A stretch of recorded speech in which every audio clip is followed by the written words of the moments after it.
నమస్కారం. Big debate ప్రత్యేక చర్చ కార్యక్రమానికి స్వాగతం. పార్లమెంట్లో భారత ప్రధాని ఇంకా మాట్లాడుతున్నారు ఆపరేషన్ సింధూర్ గురించి, అలాగే పెహల్గాం దుర్ఘటన తర్వాత తలెత్తిన అంశాల గురించి. అయితే మొట్టమొదటిసారిగా భారత ప్రధాని ఒక అంశాన్ని అంగీకరించారు.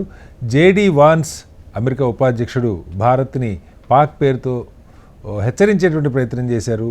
పాక్ ఎంతకైనా తెగించే అవకాశం ఉందని చెప్పి హెచ్చరించే ప్రయత్నం చేశారు. దానికి రియాక్షన్గానే భారత్ భారీగా పాక్ ఎయిర్ బేస్ల మీద దాడి చేస్తుందని చెప్తున్నారు.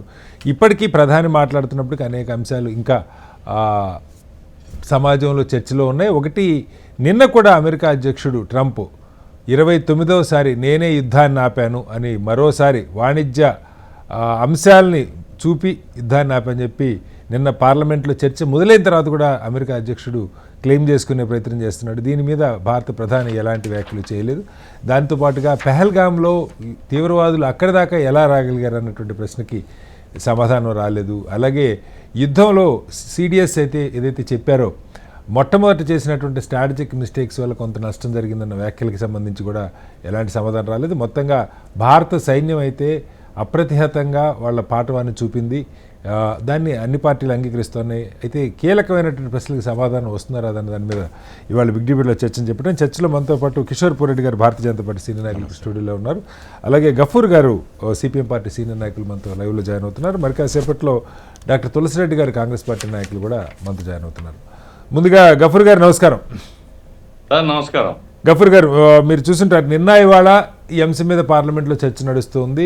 ఒకటి, ఆపరేషన్ సింధూర్ సక్సెసా, ఏ మేరకు సక్సెస్ అన్నది ప్రధాని ఇందాక కూడా స్పష్టంగా చెప్పారు.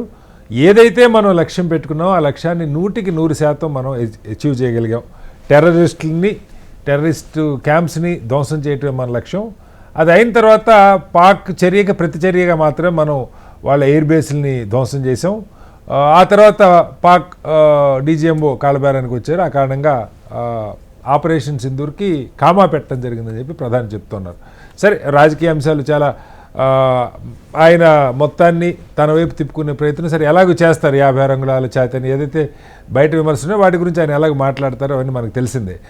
అయితే ప్రతిపక్షాలు లేవనెత్తున్నటువంటి కీలక అంశాలు ఏదైతే సిడిఎస్ గారు చెప్పారో, మొదటి రోజు ఎయిర్ డిఫెన్స్ని ధ్వంసం చేయకుండా వాళ్ళ టెర్రరిస్ట్ క్యాంపుల మీదకి వెళ్ళిన కారణంగా మనం కొంత నష్టపోయామని చెప్పి ఒక అంశం, అంటే స్ట్రాటజిక్ మిస్టేక్ అన్నారు. అది ఎందుకు జరిగిందన్నది ఒకటి.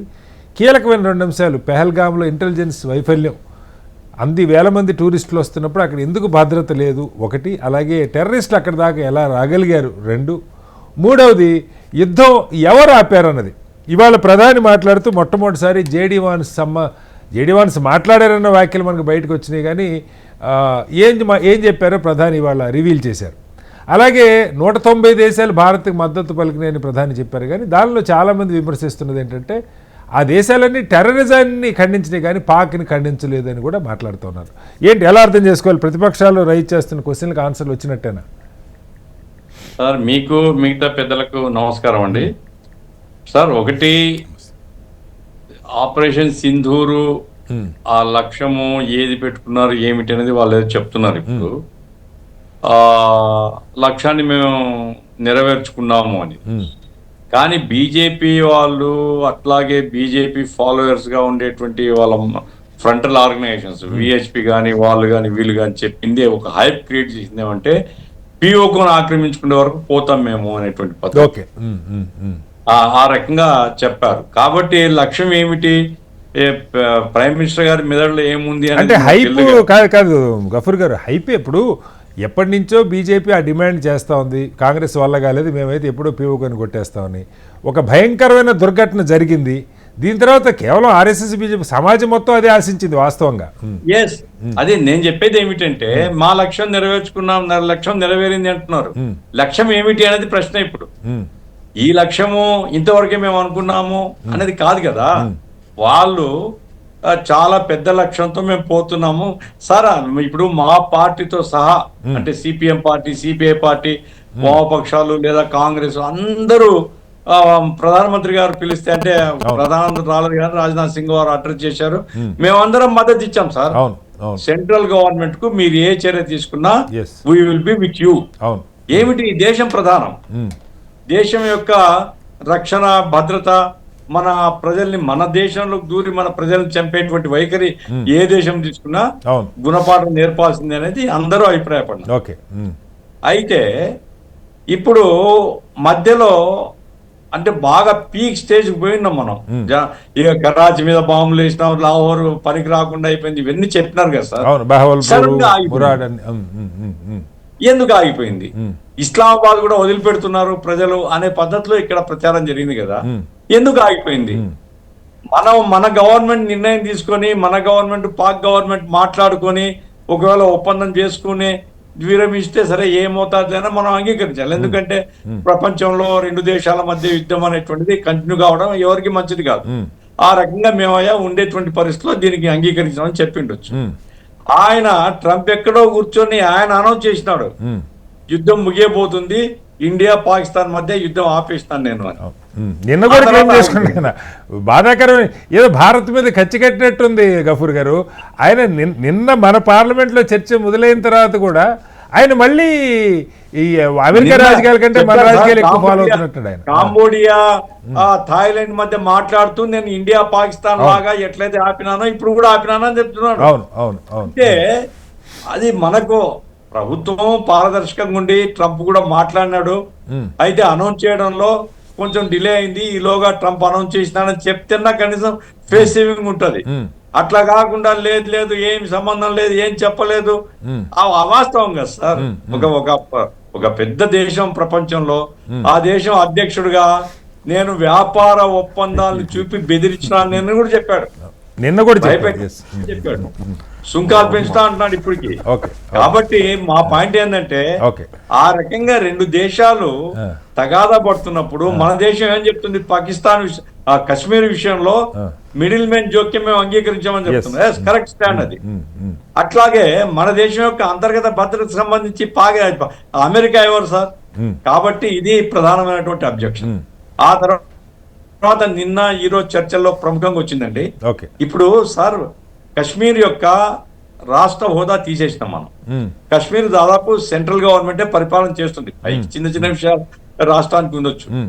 పహల్గామ్ లో ఉగ్రవాదులు వచ్చి ఇంత మందిని చంపిపోవడానికి మార్గం ఏమిటి?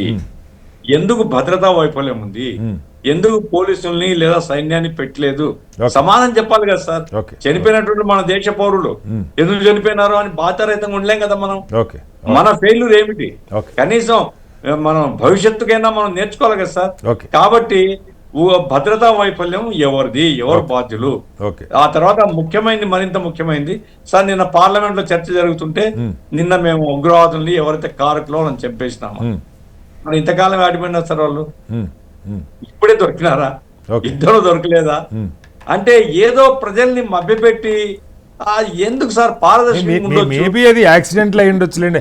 అంటే వాళ్ళని ముందే పట్టుకొని చంపారని మనం అనలేం, కానీ ఎలానే కానీ అది చనిపోయిన వాళ్ళు మొత్తానికి కారణం అనేది కూడా నిర్ధారణ కావాలి కదా సార్.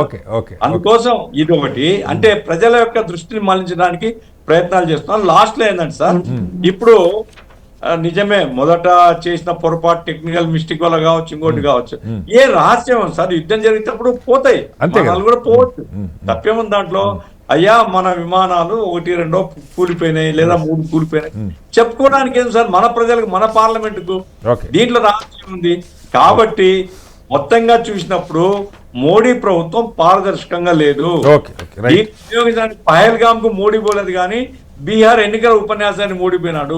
కాబట్టి మా ఆరోపణ ఏమిటంటే, మీకు దేశ రాజకీయాల మీద శ్రద్ధ ఉంది, రాజకీయంగా మీ బలాన్ని పెంచుకోవడానికి ఆపరేషన్ సింధూర్ను వాడుకుంటున్నారు తప్ప నిజంగా ఈ దేశం యొక్క రక్షణ కోసం, ఈ దేశం యొక్క ఔన్నత్యం కోసం మీకు సెకండ్ ప్రయారిటీ తప్ప ఇది ఫస్ట్ ప్రయారిటీ కాదు.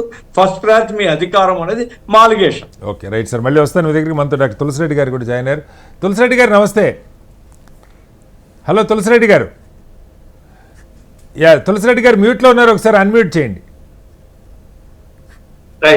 తులసిరెడ్డి గారు, రాహుల్ గాంధీ గారు కూడా మాట్లాడారు పార్లమెంట్లో, ప్రధాని మాట్లాడుతూ ఉన్నారు, ఇంకా కొనసాగుతున్నది ప్రధాని దీనికి సంబంధించి. ఏంటి రాహుల్ గాంధీ గారు చాలా అంశాలు మాట్లాడారు. సైన్యాన్ని ఆయన మిస్యూజ్ చేస్తున్నారు, ఆయన పాపులారిటీ కోసమో లేకపోతే మరొక దానికో ఇది చేస్తూ ఉన్నారు, అనేక వ్యూహాత్మక తప్పిదాలు రాజకీయ ఇన్వాల్వ్మెంట్ వల్ల జరిగినాయని చెప్పి కూడా రాహుల్ గాంధీ గారు ఇష్యూస్ రైజ్ చేస్తున్న పరిస్థితి. ప్రధాని మరొక వైపు అలాగే చాలామంది మాట్లాడి చరిత్ర గురించి చాలా చర్చ జరిగింది, అదంతా పక్క పెడితే కనీసం ఇప్పుడు జరిగిన దాని గురించి ఒకటి ఆపరేషన్ సింధూర్ సక్సెస్ అని, రెండు ప్రత్యేకించి ట్రంప్ గురించి ప్రస్తావించలేదు కానీ జేడీ వాన్స్ అయితే ఒక రకంగా భయపెట్టే ప్రయత్నం చేశారు పాకిస్తాన్ని బూచిగా చూపి అని కూడా ప్రధాని చెప్తున్న పరిస్థితి. ఇంటెలిజెన్స్ వైఫల్యం కానీ ఎందుకు యుద్ధం ఆపామన్న దాని మీద కానీ మీకు స్పష్టత వచ్చిందా? ఎవరు చెప్తే ఆపారు, ఎందుకు ఆపాం, అప్పర్ హ్యాండ్గా ఉన్నప్పుడు ఎందుకు ఆపామన్న దాని గురించి ప్రతిపక్షాలుగా సమాజం అంతా అడుగుతుంది. ప్రధాని మాట్లాడుతున్నది కొనసాగుతున్న నేపథ్యంలో ఏం చెప్తారు? ఒకటి పహల్గాం దాడులు, రెండవది ఆపరేషన్ సింధూరు, మూడవది విదేశాంగ విధానము, నాలుగవది వచ్చేసి ఈ యొక్క ఆపరేషన్ మహదేవ్ నిన్నటితో. ఈ నాలుగుని క్రొనాలజీ చూసినప్పుడు ఫస్ట్ పహల్గాం దాడికి సంబంధించి డెఫినెట్ గా ప్రభుత్వం ఒప్పుకోవాలి. ఇది భద్రతా వైఫల్యం అనేది ప్రభుత్వం ఒప్పుకోవాలి. అది ఒక చారిత్రక, ఒక ఫేమస్ పర్యాటక కేంద్రం.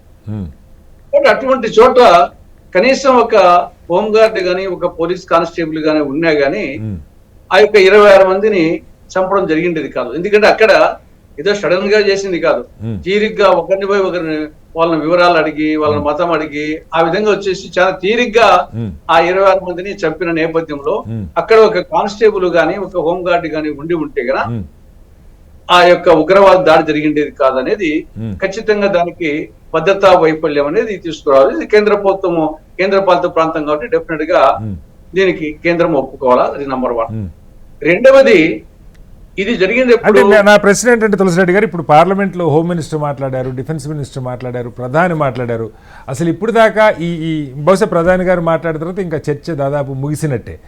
ఈ పెహల్గాం ఇంటెలిజెన్స్ వైఫల్యం ఏం జరిగింది? ఎందుకంటే అది బీజేపీ కాంగ్రెస్ ఇష్యూ కాదు, సమాజానికి ప్రభుత్వం జవాబుదారి, అది కాంగ్రెస్కి జవాబుదారి కాదు, లేదంటే ఒక రకంగా చెప్పాలంటే సమాజం మొత్తానికి జవాబుదారి. కానీ ఏం జరిగింది, ఎందుకు మన వైఫల్యం ఎక్కడుందన్న దాని మీద ఏదైనా సమాధానం వచ్చిందా పార్లమెంట్లో? అదే రాలేదు కదా, ఇప్పుడు సమాధానం అనేది కరెక్ట్ గా రాలేదు. ఓకే, ఇది జరిగింది ఎప్పుడు? ఇది ముందు వచ్చేసి అక్కడ వైఫల్యం అనేది ఒకటి. రెండవది, ఈ యొక్క పహల్గాం దాడి జరిగింది 2025 ఏప్రిల్ 22న. ఈ రోజు జూలై 29, అంటే 3 నెలలు దాటిపోయింది. ఇదో నిన్న మరి వచ్చేసి ఆపరేషన్ మహాదేవ్ లో కొందరిని మట్టు పెట్టామంటున్నాం. మరి 3 నెలలు అయినప్పటికీ ఇంతవరకు ఉగ్రవాదులను ఐడెంటిఫై చేయలేకపోయినారు, ఉగ్రవాదుల మీద పట్టుకోలేకపోయారు. ఉగ్రవాదులను వచ్చేసి ఇది ఈ చంపిన వాళ్ళను జనరల్ ఉగ్రవాద శిబిరాల మీద దాడి చేయడం అనేది ఒకటి ఆపరేషన్ వస్తుంది.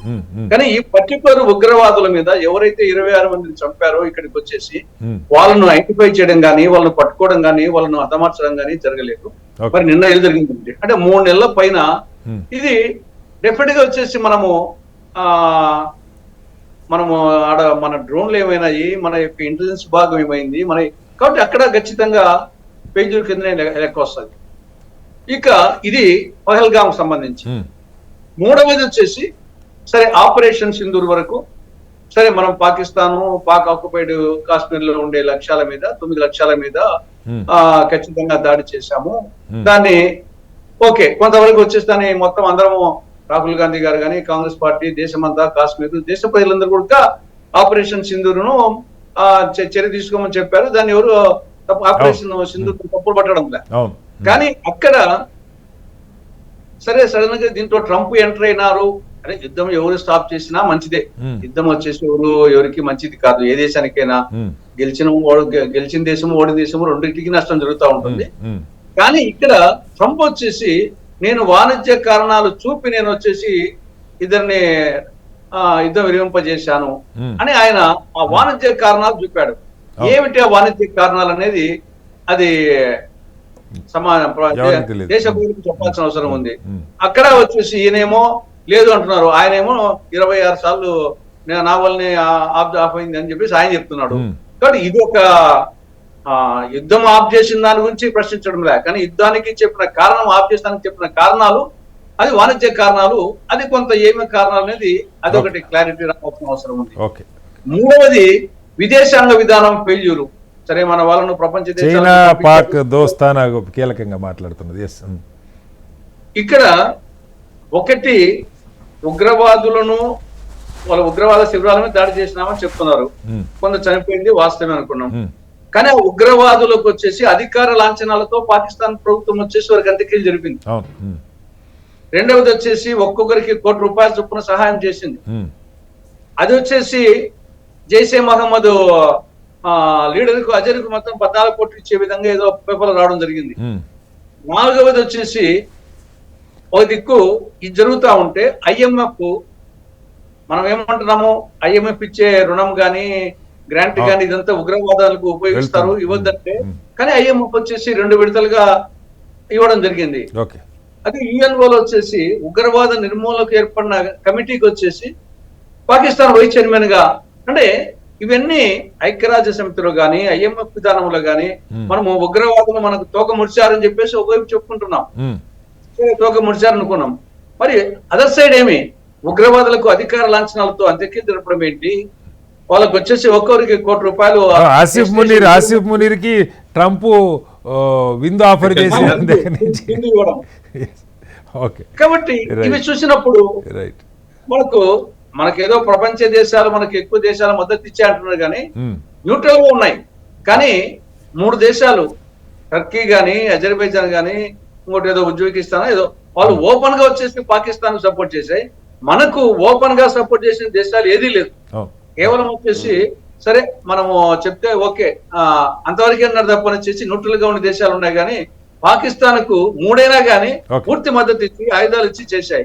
కాబట్టి విదేశాంగ విధానంలో కూడా మనము చెప్పుకునేటంత ఘన చరిత్ర చూపించేది లేదనేది ఇవి కొన్ని మైనస్ పాయింట్. కానీ ఆపరేషన్ సింధూర్ వరకు వచ్చేసి దానికి కాంగ్రెస్ పార్టీ దేశమంతా సపోర్ట్ చేసింది దాని గురించి.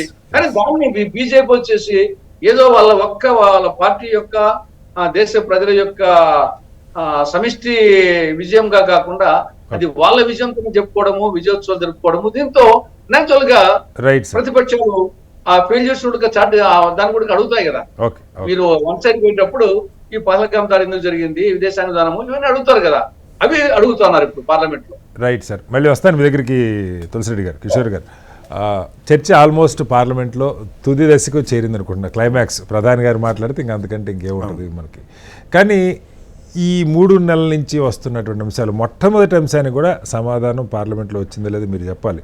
అంటే ఎక్కడ వైఫల్యం జరిగింది? ఇంటెలిజెన్స్ వాళ్ళు మనం ఆ దేశంలోకి వెళ్ళి వాళ్ళు మట్టుపెట్టి మనం ఫిజికల్గా వెళ్ళాలి, కనీసం మన ఆయుధాలు వెళ్ళింది. బట్ వాళ్ళు ఫిజికల్గా ఈ దేశంలోకి వచ్చి కొంతసేపు ఆపరేషన్ జరిపి మనుషులు 26 మందిని ఏరి ఐడెంటిఫై చేసి చంపింది. మనందరం మతం పేరు మీద ఏరి చంపిన సంఘటన.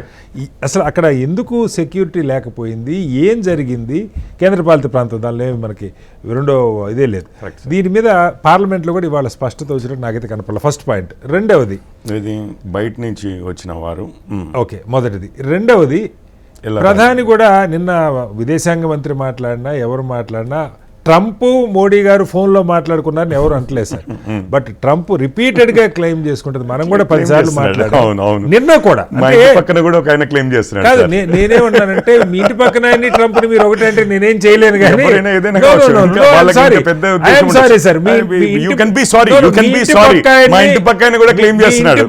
అమెరికా అధ్యక్షుడు మీరు ఒకటి అంటే వ్యూవర్స్ చూస్తున్నారు. నేను చెప్పేదానికి నువ్వు ప్రధానమంత్రి చెప్పేదానికి నువ్వు విలువ తేడా ఉంటుంది. మన ప్రధానిని మనం సారీ మీ ఇష్టము, మీరు ఇంకా అనొచ్చు. ఈ రోజు కూడా ప్రధాని మీరు నమ్మట్లేరు అంటే మీ ఇష్టం. I'm sorry. ఈ రోజు కూడా ప్రధాని దాని మీద ఎస్ అమెరికా, కనీసం ట్రంప్ పేరు ఎత్తపోతే మన అమెరికా ఇన్వాల్వ్మెంట్ లేదన్న పదం కూడా అధ్యక్షుడు ప్రధాని ఆయన చెప్పింది ఒకటే, జేడీ వాన్స్ మాట్లాడారని చెప్పి. ఏ దేశము ఏమర్థమైంది? సరే మీరు కంప్లీట్ చేయండి. నేను ఎందుకంటున్నానంటే ట్రంప్ గారితో మోడీ గారికి చాలా సత్సంబంధాలు ఉన్నాయి, ఇది అందరికీ తెలిసిన విషయం. ఒక ప్రధానిగానే అనుకుందాం, పర్సనల్గా ఏముంటుంది, చాలా గతం కంటే చాలా అద్భుతమైన ర్యాపో మెయింటైన్ చేశారు. ఇన్నిసార్లు ఆయన మాట్లాడుతూ ఇది రాజకీయంగా మీకు నష్టం కదా తర్వాత సంగతి, అసలు దేశానికి ఇది అవమానకరంగా ఉంది, ఆయన కూడా చెప్తే ఇక్కడ యుద్ధం ఆపారన్నది, దీన్ని ఎందుకు ఆయన రిపీటెడ్ గా చేస్తున్నారు? కనీసం తర్వాత అయినా ఆయనతో సంభాషించో మరొకటో చేసి ఇది ఇలా కాదు, ఎందుకు మీరు రిపీటెడ్ క్లెయిమ్ చేసుకుంటున్నారు, ఆయన ఊరక క్లెయిమ్ కూడా కాదు, ఇప్పుడు మంచిగా సలహా చెప్తే వేరు సార్. ఇప్పుడు యుద్ధం మంచిది కాదు కిషోర్ గారు, మీరు నవ్వితే నవ్వారు, కానీ నా పాయింట్ ఏంటంటే యుద్ధం ఆపితే యుద్ధం వద్దయా మంచిదని చెప్పడం కూడా వేరు. నేను వాణిజ్యం చూపించి బెదిరించా, కర్ర చూపించి బెదిరించా అని చెప్తూ ఉంటే, నిన్న కూడా చెప్తూ ఉంటే, దాని మీద ప్రధాని ఒక మాట కూడా మాట్లాడలేదు స్పష్టంగా, నేను పార్లమెంట్లో స్పష్టంగా మాట్లాడలేదు. నేను దాని మీద ఖండించలేదు, ఏ దేశం ఇన్వాల్వ్మెంట్ లేదని అన్నారు, కానీ అది అమెరికా అయితే దేశమే అనుకుంటున్నాను నేను.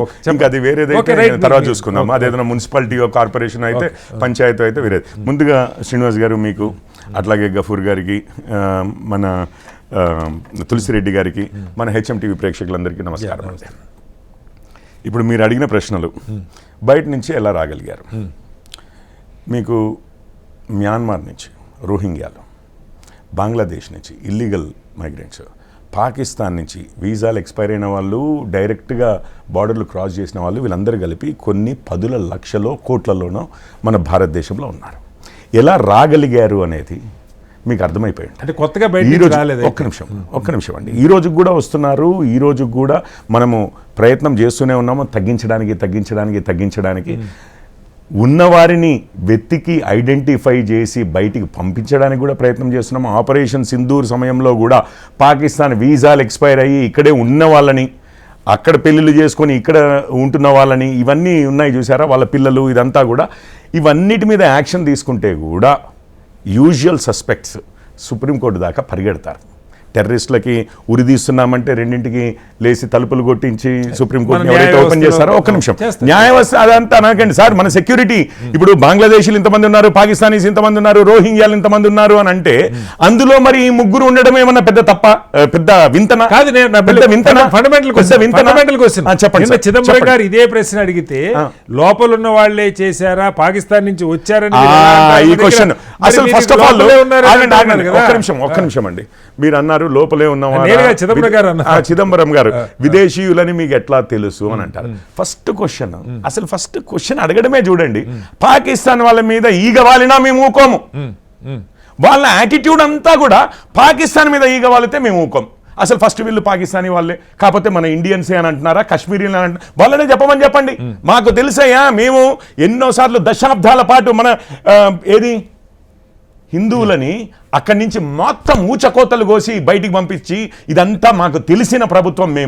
మాకు తెలుసు అసలు కాశ్మీరీలే తుపాకులు బట్టి మన సైన్యాన్ని, మన హిందువులు అక్కడి నుంచి, అరే టెర్రరిస్టులు అనడం ఏందండి? పండిట్స్ మొత్తం ఎక్సోడస్ అయితే ఆ టెర్రరిస్టులు అందరూ మన వాళ్ళే అని చెప్పండి కాంగ్రెస్ వాళ్ళని.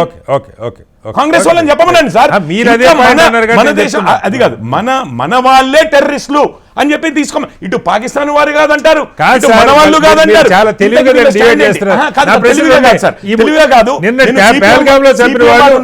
నడుచుకుంటూ వచ్చారా? సిపిఎం పొద్దునే ఏం ఛాయ్ తాగారు, ఏ బ్రాండ్ ఛాయ్ తాగారు, ఎప్పుడు మొదలు పెట్టారు, దాని తర్వాత ఎన్ని కిలోమీటర్లు నడుచుకుంటూ వచ్చారు, కారులో వచ్చారు, అది ఎంత స్పీడ్గా వచ్చింది, మధ్యలో ఏమన్నా యూరినల్స్ కి రోడ్ సైడ్ ఆపారా, ఇవన్నీ కూడా చెప్పమంటారా? అరే అక్కడి నుంచి వచ్చారా, ఇక్కడి నుంచి వచ్చారా? మన ఇంటెలిజెన్స్ సోర్సెస్ చెప్తూనే ఉన్నాయి, వాళ్ళు ఎవరో చెప్తూనే ఉన్నారు, వాళ్ళని ఐడెంటిఫై చేశారు, వాళ్ళ ఫోటోలు వేశారు. ఈరోజు మీకు ఒక్క విషయం చెప్తాను, కార్గిల్లో పాక్ సైనికులు చనిపోతే పాకిస్తాన్ ఒప్పుకుంటా వీళ్ళు మా వాళ్ళే అని? ఇదే వాళ్ళకి తెలుసు, కాంగ్రెస్ వాళ్ళకి తెలుసు, పాకిస్తాన్ ఎప్పటికీ ఒప్పుకోదు వాళ్ళ వ్యక్తులు అని చెప్పి. కాబట్టి ధైర్యంగా వీళ్ళు పాకిస్తానీలు కాదు, అవునా కాదా ఎట్లా తెలుసు మీకు అంటారు. ఎందుకంటే పాకిస్తాన్ ఎట్లా ఒప్పుకోదు, ఓటర్ ఐడీలతో సహా ఏదో పెట్టారు అని చెప్పి నేను మధ్యాహ్నం ఎవరు అంటుంటే కూడా చూశాను. ఇంకేం చెప్పంటారు, పాకిస్తానే వచ్చి చెప్పాలన్నా? పాకిస్తాన్ ఈవెన్ కార్గిల్ వార్లో 100 మంది వాళ్ళ సైనికులు చనిపోతే కూడా వాళ్ళ ఆఖరికి అట్లీస్ట్ దేశం కోసం చనిపోయిన వాళ్ళ కోసము వాళ్ళకు ఒక ఐడెంటిటీ కూడా ఇవ్వలేదు. కాదు సార్, నేను చిదంబరం గారు మాట్లాడిన సపోర్ట్ చేయట్లా. ఇప్పుడు మీరే చిదంబరం గారికే మాట్లాడుతున్నాను నేను. మీరే ఆ పాయింట్ రైజ్ చేశారు కాబట్టి మిమ్మల్ని అడిగా. ఎందుకంటే చిదంబరం గారిని చాలా మంది చిదంబరం గారినే అంటున్నాను సార్, చిదంబరం గారినే అంటున్నాను. ఈ రోజు కూడా కాంగ్రెస్ వారికి, కమ్యూనిస్టులకి ఏమైనా కానీ దేశ భద్రత మీద కాస్త కన్సర్న్ ఉంటే ముందు ఇల్లీగల్ ఇమ్మిగ్రెంట్స్, ఇప్పుడు ఈ ముగ్గురు కూడా టెర్రరిస్టులు బయట నుంచి వచ్చిన వారే కదా, వారు ఏమన్నా వీసాలు పర్మిట్లు తీసుకుని వచ్చారా, లేకపోతే వాళ్ళు ఇల్లీగల్ ఇమిగ్రెంట్స్? వాళ్ళు కూడా ఇల్లీగల్లే కదండి. ఆ ఇల్లీగల్ ఇమిగ్రెంట్స్ ని ఏరి పారేస్తామని అంటే మళ్ళీ వీళ్ళిద్దరు కూడా అడ్డం పడేది ఎవరు ఉంటారు?